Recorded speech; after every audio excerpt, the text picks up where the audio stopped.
Bismillah. Innal hamdalillah nahmaduhu wa nasta'inuhu wa nastaghfiruh wa na'udzu billahi min shururi anfusina wa min sayyiati a'malina. May yahdihillahu fala mudhillalah wa may yudlil fala hadiyalah. Wa asyhadu an la ilaha illallah wahdahu la syarikalah wa asyhadu anna Muhammadan abduhu wa rasuluh.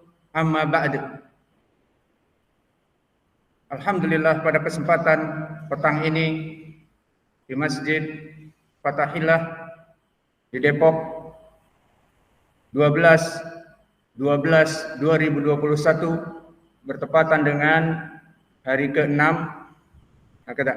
As-Sadis, hari ke-6 dari Jumadal Ula 1443 Hijriah.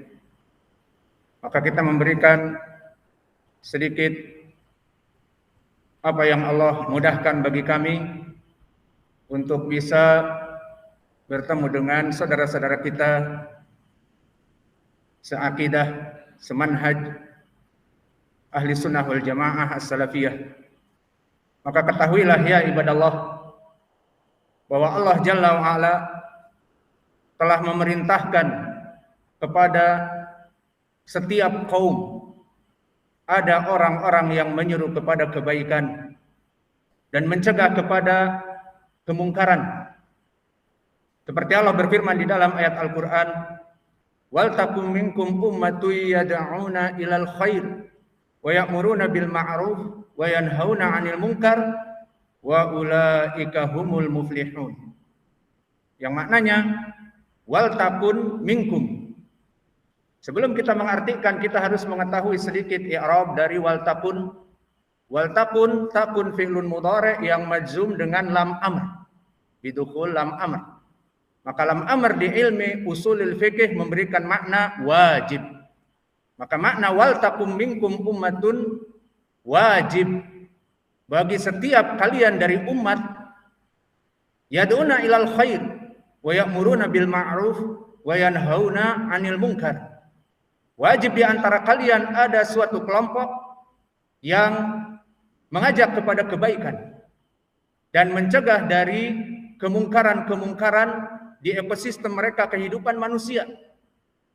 Maka apa faidahnya di selain itu? Di ujung ayat Allah berfirman, wa ulaika humul muflihun.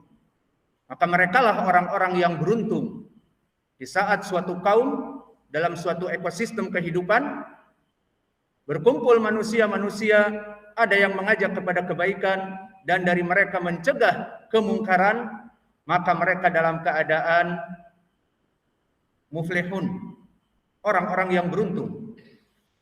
Maka di dalam ayat ini menjadi pendalilan bagi kita bahwa al-amru bil ma'ruf wa nahyi 'anil munkar au da'wah ilallah wajibah. Lianna wal takun fi'lun mudhari' majzum dengan lam amr fi ilmil usul memberikan makna wajib. Maka oleh sebab itu dijadikan dakwah itu adalah suatu ibadah. Dan definisi ibadah seperti disebutkan oleh Syekhul Islam Ibnu Taimiyah di dalam kitabnya Al-Ubudiyah, ismun jami'un likulli ma yuhibbuhullah wa yardah min aqwalin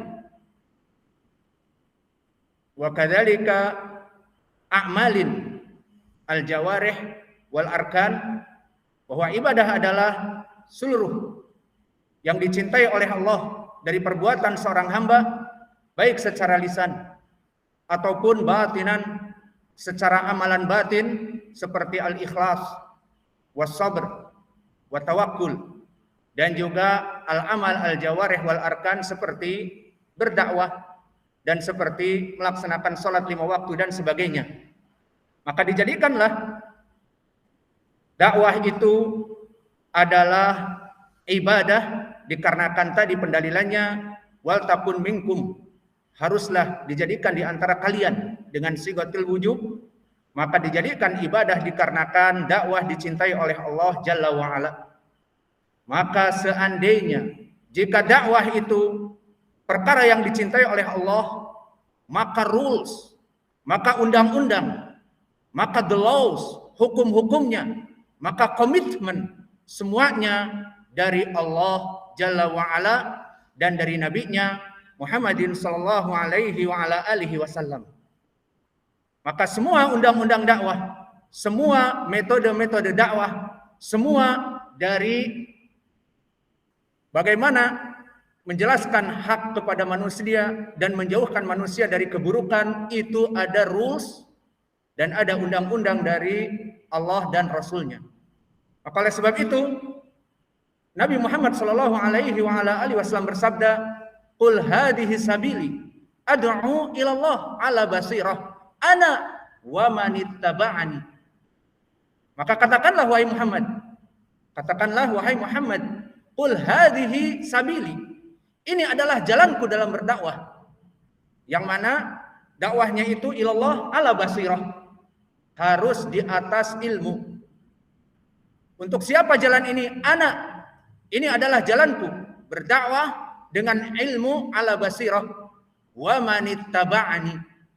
Dan begitupun manusia-manusia yang mengikutiku dari kaum muslimin. Maka di sini menjadi pendalilan bahwa dakwah at-tauqifiyah, dakwah itu adalah tauqifiyah. Tidak bisa seseorang mengaku sebagai da'i, kemudian dia melaksanakan metode dakwahnya, kemudian memberikan manhaj dakwahnya selain dari ajaran Nabi Muhammadin sallallahu alaihi wa ala alihi wasallam. Kenapa? Karena dakwah adalah ibadah, maka rules and laws, undang-undang dan komitmennya harus mengikuti aturan yang dibuat oleh Allah dan Rasul-Nya. Maka oleh sebab itu di dalam ayat yang lain Allah berfirman, "Ud'u ila sabili rabbika bil hikmah wal mau'izah al hasanah wajadilhum billati hiya ahsan." Maka serulah kalian kepada Allah bil hikmah. Makna hikmah ma'ruf, tafsir kama fil ayah as-sabiqah, ala basirah, di atas ilmu. Maka ayat ini keduanya menjadi pendalilan tentang permasalahan al-ilmu qabla al-qaul wal amal.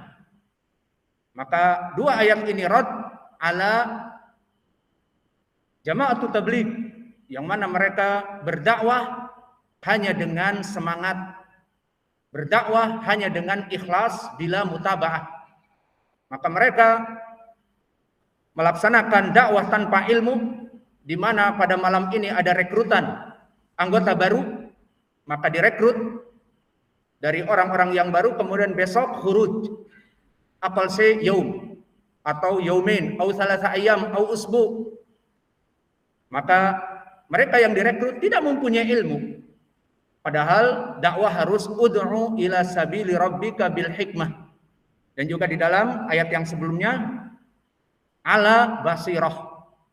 Maka dua ayat ini menjadi pendalilan bagi kita tentang permasalahan bahwa dakwah itu adalah tauqifiyah, tidak sembarangan manusia mengajak kepada Allah dan Rasul-Nya dengan manhaj dan metode yang bukan dari sunnah Nabi Muhammadin sallallahu alaihi wa ala alihi wasallam.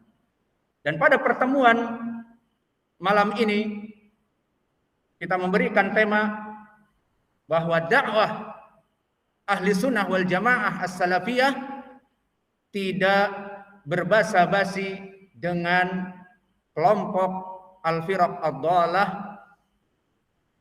Maka oleh sebab itu kami teringat nasihat Syekhuna Muqbil Al-Wadi'i rahimahullah, yang mana kita mengambil petuah emas ini dari masyayikh ahli sunnah yang sudah meninggal, di mana Allah telah menjadikan dia meninggal di atas sunnah. Dan dari nasihat yang emas ini karena beliau selama sekitar 25 tahun berdakwah di Yaman dalam keadaan sunnah. Maka Al-Qasi wa Dani, semua orang secara global mengetahui dakwah beliau.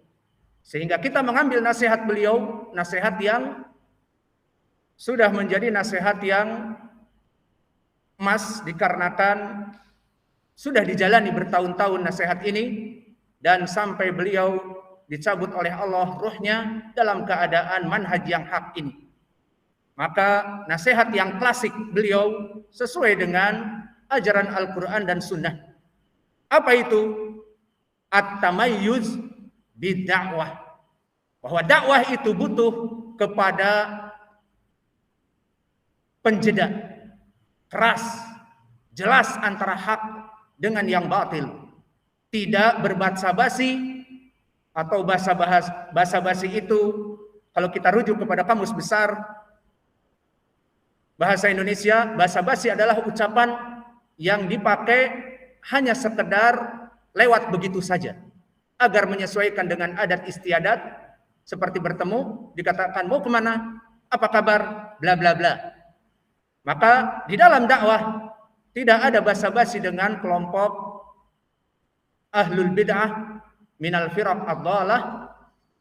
Maka basa-basi ataupun small talking itu tidak ada di dalam dakwah ahli sunnah wal jamaah.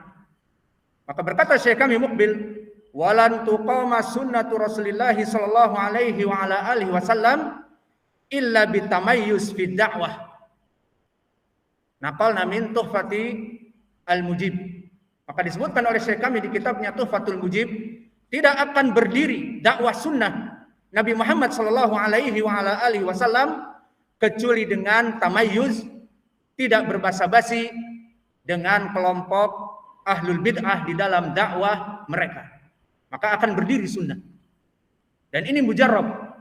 Dalam 25 tahun dia berdakwah di Yaman, maka tersebarlah dakwah sunnah seperti yang kita tidak bisa memungkirinya. Wa hada taufiq minallah. Wa kadzalika qala syekhuna di dalam kasetnya, qad ra'aitu anna alladhi yaqsimu dhuhural mubtadi'in amrain. Maka kita telah mempelajari dua perkara yang menghancurkan punggung-punggung dari kelompok ahlul bid'ah. Di dalam dakwah ada dua perkara. Perkara yang pertama al-jarh wa ta'dil. Menyebarkan al-jarh wa ta'dil. Menjarah dari kelompok-kelompok mubtadi'ah yang berhak atas mereka dan menjelaskan kesesatan-kesesatan mereka dan person-person dari dai-dai dan gembong-gembong yang mengajak kepada kebid'ahan, kepada hizbiyah. Maka al-jarh wa ta'dil ini yang pertama. Dan yang kedua at-tamayyuz, ini yang kita inginkan juga, tidak berbasa-basi dan tegas. Ditafsirkan oleh Syekh kami, at-tamayyuz ay al-infisal anha fala yujalisu fala yahduru muhadaratahum. Maka kita tidak boleh untuk duduk belajar dengan kelompok hizbiyah ahlul bid'ah dan mengambil kajian-kajian mereka, apalagi sekarang di YouTube terbuka. Ada kajian Syiah, kajian Ar-Rafidhah, kajian As-Sufiyah, kajian dari mereka orang-orang yang mengajak kepada dhalalah, semuanya campur baur. Maka hati-hati dari at-tamayyuz di dalam dakwah, kita tidak menghadiri kajian-kajian mereka dan mendengar dari kajian-kajian mereka, hanya kajian ahli sunnah saja. Maka inilah dari metode dakwah yang diajarkan oleh ahli sunnah wal jamaah sesuai dari pendalilan Al-Quran was sunnah. Baqiyal mas'alah, the big question here, aina dalil? Mana dalilnya bahwa kita berdakwah tidak berbasa-basi, tidak small talking dengan kelompok ahlul bid'ah? Dan seperti tadi disebutkan oleh Syekh, yang diinginkan tamayyuz adalah menyebarkan al-jarh wa ta'dil, tidak kita diam atas kesesatan mereka. Dan yang kedua, memutuskan hubungan dengan mereka, tidak hadir di majelis-majelis mereka ataupun mendengar kajian-kajian mereka. Mana dalilnya? Maka dalilnya di dalam Al-Quran dan di dalam sunnah-sunnah as-sahihah banyak sekali. Maka yang pertama kita masuk kepada pendalilan Al-Quran. Allah berfirman, wa'tasimu bihablillahi jami'an wa la tafarraqu. Maka makna dari ayat ini wajhu dalalah kalimat wa'tasimu bihablillahi jami'an wala tafarraqu. Wa'tasimu i'rabnya fi'lun amr. Wal fa'il takdiruhu antum wa'tasimu, maka berpegang teguhlah kalian. Wa fi'lun amr di ilmil usul yufidu al-wujub. Maka fi'il amr sigahnya di dalam Al-Qur'an atau hadis asalnya memberikan makna wajib di ilmi usulil fiqh. Maka wa'tasimu bihablillah, wajib bagi kalian untuk berpegang teguh dengan ajaran yang dibawa oleh Nabi dan para sahabatnya dan tabi'in serta itba'ut tabi'i, Al-Quran wa sunnah ala fahmi as-salafus saleh. Dan digandengkan dengan pelarangan setelahnya. Wala tafarraqu. Maka tafarraqu apa i'rabnya? Di sini i'rabnya adalah fi'lun mudhari' majzum dengan la. Maka la yang menjazmkan fi'lun mudhari' la nahiyah, bukan la nafiyah. La nafiyah tidak menjazmkan fi'lun mudhari', namun la nahiyah menjazmkan. Seperti la tusyriku billahi wala taqrabu az-zina. Taqrabu dan wala tusyriku, maka semuanya fi'lun mudhari' majzum bila nahiyah. Dan la nahiyah jika masuk kepada fi'lun mudhari' menjazmkan, di ilmu usul memberikan makna al-hadr, tahrim.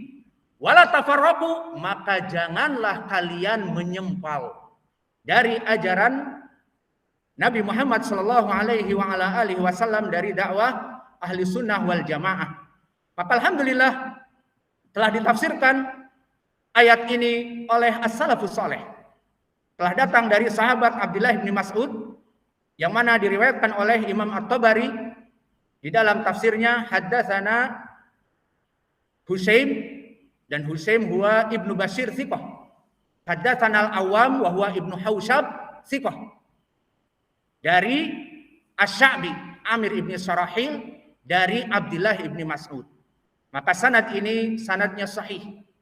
Berkata Abdullah ibn Mas'ud, wa'tasimu bihablillahi jami'an wala tafarraqu ay al-jamaah. Fa makna dzalik amarahum bil jamaah wa nahahum anit tafriqah. Maknanya, berkata Ibnu Mas'ud, makna ayat ini adalah perintah dari Allah untuk bersatu di dalam berdakwah, mengajak kepada Al-Quran dan Sunnah sesuai pemahaman as-salafus saleh, dan wala tafarraqu, janganlah kalian menyempal dari kelompok-kelompok yang sesat. Maka tafsir dari Abdullah bin Mas'ud dengan sanad yang sahih ini menjadi pendalilan yang tegas bahwa kita wajib berpegang teguh hanya memegang manhaj Ahlussunnah wal Jamaah di dalam dakwah dan sebagainya, dan menjauhi dari at-tafruqah, perpecahan-perpecahan yang ada. Maka ini pendalilan yang pertama di Al-Quran, tidaklah berbasa-basi dalam keadaan berdakwah. Tidaklah di sana ada kelompok yang menyempal, tidak apa-apa, kita rangkul. Tidak apa-apa, kita dakwah bersama dengan mereka. Gantian, hari ini kita mengikuti mereka, hari yang lain mereka mengikuti kita. Tidak ada basa-basi. Allah berfirman, wala tafarraqu. Dan Allah berfirman, wa'tasimu. Wa tafsir Ibnu Mas'ud radhiyallahu anhu ay al-jamaah. Amarahum bil jamaah wa nahahum anit tafriqah. Kemudian ayat yang kedua, barakallahu fikum, ucapan Allah, wa inna hadza sirati mustaqiman fattabi'uh wa la tattabi'us subul fatafarraqa bikum an sabilih. Maka di dalam ayat ini pun sama.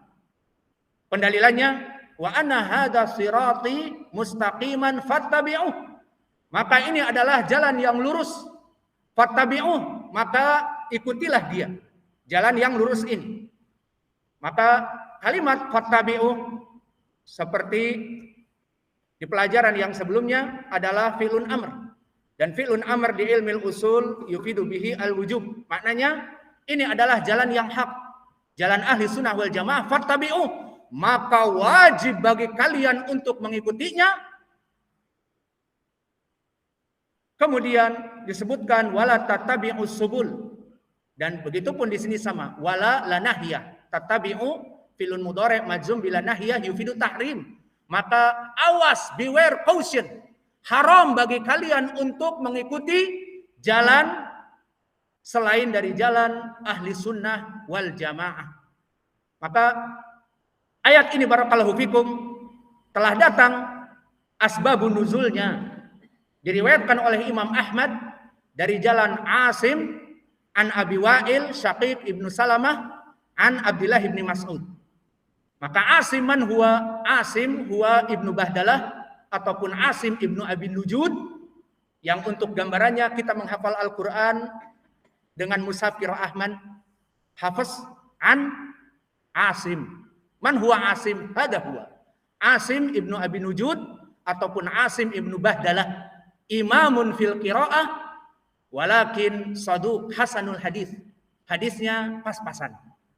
Maka dari riwayat Asim ibnu Bahdalah dari Abi Wa'il Syaqiq ibnu Salamah dari Abdullah ibnu Mas'ud mentafsirkan Abdullah ibnu Mas'ud apa yang dilakukan dari ucapan Nabi tentang ayat ini. Khatta Rasulullah sallallahu alaihi wa ala alihi wasallam khattan kabiran. Tsumma khatta an yaminihi wa an shimalihi. Berkata Ibnu Mas'ud, suatu hari Nabi menggaris dengan tongkatnya garis besar yang lurus. Kemudian disebutkan hada siratum mustaqim. Ini garis yang lurus. Kemudian Nabi menggaris dari garis yang lurus ini cabang di kanannya dan cabang di kirinya. Seperti apa? Seperti tulang iga ikan. Itu gambarannya. Kemudian kata Ibnu Mas'ud, setelah menggambar itu Nabi Muhammad SAW membaca ayat ini. Wa anna hada sirati mustaqiman fattabi'uh wa la tattabi'us subul fatafarraqa bikum an sabilih. Faqala Rasulullah SAW, hadihi as-subul yad'u 'alaiha asy-syaitan. Maka ini jalan yang lurus satu tadi, ikutilah, kata Allah. Dan ini garis-garis kiri yang kanan yang digambar oleh Nabi itu ada padanya asyaiton yad'u ilaiha ilan nar. Maka padanya syaiton yang mengajak kepada kesesatan dan menyebabkan manusia masuk kepada api neraka. Kemudian Nabi membacakan ayat ini. Maka para ulama menjadikan ayat tadi asbabun nuzulnya di saat Nabi menggaris garis yang besar dan kecil tadi. Karena Nabi membaca ayat tadi untuk mentafsirkan ayat dari hadis. Maka di saat Nabi memukulkan di tanah, ditafsirkan dengan ayat ini. Maka para ulama menyebutkan asbabul wurud hadhil ayah ataupun asbabun nuzul hadhil ayah dari kisah Nabi menggaris di tanah. Maka wajah pendalilan wa anna hada sirati mustaqiman fattabi'uh, jalan yang lurus ahlu sunnah wal jamaah yang satu. Dan jalan-jalan yang menyempal itu adalah jalan yang kata Allah tidak boleh untuk tafarruq padanya. Dan disebutkan di hadis hadhihi au tilka subul yad'u 'alaiha asyaiton. Padanya syaitan menyebabkan manusia tersesat dan menjadi bid'ah. Maka asar ini ataupun hadis ini telah kami sebutkan sanadnya, diriwayatkan oleh Imam Ahmad dengan sanad yang hasan. Dikarenakan tadi Asim ibnu Bahdalah saduq, adapun Abu Wa'il maka thiqah. Kemudian pendalilan yang ketiga dari Al-Quran. Maka disebutkan di dalam ayat Al-Quran, wa may yushaqiqir rasul min ba'di ma tabayyana lahul huda wa yattabi' ghayra sabilil mu'minin nuwallihi ma tawalla wa nuslihi jahannam wa sa'at masira. Maka di dalam ayat ini pun sama. Wa may yushaqiqir rasul min ba'di ma tabayyana lahul huda. Barang siapa yang tidak mengikuti sunnah Nabi padahal telah datang dakwah Nabi kepada mereka. Dan pendalilannya juga syahidnya wa yattabi' ghayra sabilil mu'minin, dan mengikuti selain dari jalan ahlu sunnah wal jamaah, jalan yang dibawa oleh Nabi dan para sahabatnya dan para itba'at tabi'i, maka nuwallihi matawalla. Di saat mereka berpaling, kami palingkan. Nuwallihi matawalla. Kami biarkan mereka berpaling. Namun di akhiratnya wasaat masira, mereka akan masuk kepada api neraka. Dan ayat ini pun ditafsirkan oleh ucapan Allah, falamma zaghu azaghallahu qulubahum. Di saat mereka berpaling dari sunnah nabinya, azaghallahu qulubahum, Allah akan memalingkan hati-hati mereka. Al jaza min jinsil amal. Siapa menabur angin, dia menuai badai. Maka ini pendalilan dari ayat Al-Quran. Adapun pendalilan di dalam hadis, maka telah banyak pula hadis-hadis yang semakna dengan ayat Al-Quran ini. Di antaranya hadis yang diriwayatkan oleh Imam At-Tirmidzi min tariq Hujr ibnu Hujr wa Abdurrahman As-Sulami dari Irbad ibni Sariyah, yang mana Nabi Muhammad sallallahu alaihi wasallam bersabda, man ya'ish minkum ba'di fasayarah tilafan katsira alaikum bisunnati wa sunnatil khulafa ar-rasyidin al-mahdiyyin addu 'alaiha bin nawajid. Yang maknanya, barang siapa yang hidup setelahku kalian wahai kaum muslimin, fasayarah tilafan katsira. Diberikan di sini al-illah. Diberikan di sini suatu perkara, problems. Apa itu? Kalian akan mendapatkan kaum muslimin banyak yang terpecah dari manhaj yang hak ahli sunnah wal jamaah. Lalu setelah diberikan problems, maka dari kenikmatan mengikuti ucapan Nabi, banyak dari uslub Nabi memberikan problems di awal kalimat, kemudian memberikan solve problem di kalimat yang setelahnya. Menyebutkan al-illah, wa ma'adalik yadhkur asy-syifa al-alil min hadhihi al-illah. Maka Nabi menyebutkan suatu penyakit dan mengobati penyakit di kalimat yang setelahnya. Maka di sini disebutkan man ya'is minkum ba'di fasayarah tilafan katsira. Kalian akan pasti melihat perpecahan umat yang besar. This is a problem. Ini adalah masalah.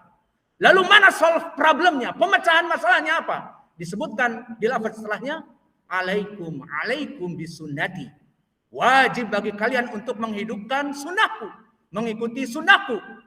Dan sunnahnya para khulafa ar-rasyidin al-mahdiin, yang 4, Abu Bakar, summa Umar, summa Utsman, summa Ali. Addu 'alaiha binawajid. Gigitlah dengan geraham-geraham kalian. Wa indal Arab, makna gigitlah dengan geraham kalian, maknanya bukan digigit dengan gigi, tetapi bermakna amsiku biha.